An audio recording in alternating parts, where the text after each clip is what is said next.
ចូលចុច Tab 3 ចុច Sign up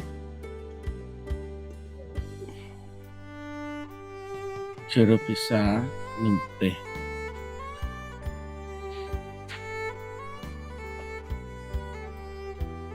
Next បងមកជ្រើសរើសខេត្តក្រុងដែលយើងរស់នៅរាជធានីភ្នំពេញហើយចុច Next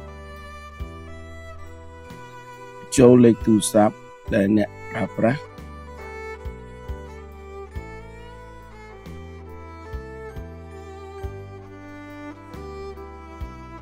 យើងវាយកូននាមគុតនាមនិងនាមជ្រើសរើសខែថ្ងៃខែឆ្នាំកំណើតថ្ងៃខែឆ្នាំ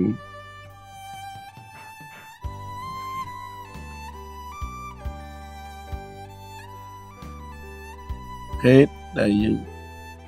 ជ្រើសរើសភេទប្រុសដល់ចុច Next វាយលេខ SMS 6ខ្ទង់ចូលនៅក្នុងបង្អប់ខាងក្រោមនោះ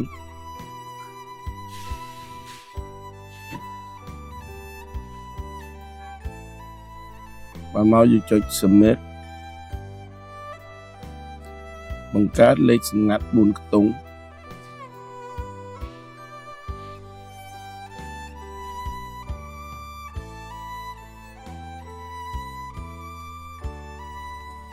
ហើយយើងចុច Submit បញ្ជាក់លេខសម្ងាត់4ខ្ទង់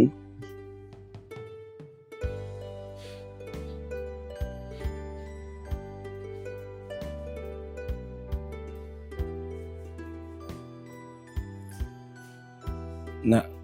ដល់ពេលនេះយើងបំពេញខ្សែដ្ឋានដែលយើងរស់នៅបច្ចុប្បន្នយើងរើសប្រទេសដែលយើងបានរើសពីមុនហើយ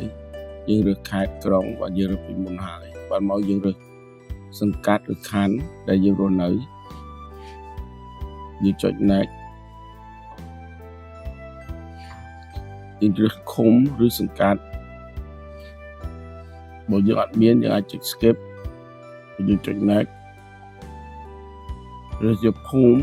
បើយើងអត់ដឹងយើងអាចចុច Skip ឬមួយយើងដឹងយើងអាចជ្រើសរើសភូមិ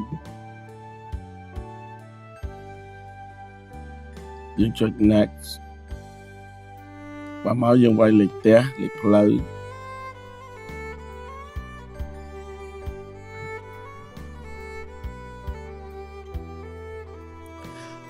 ហើយខាងក្រោមនេះយើងអាចដាក់បើយើងរស់នៅក្នុង condo យើងអាចវាយគ្រប់ជាន់ដែលយើងរស់នៅបើមកយើងចូលផែនទីដែលយើងចូល link ផែនទីអញ្ចឹងយើងទាញផែនទីពីក្នុង Google Map យើង copy យើងផាសវាចូលវិញហើយយើងចុច Next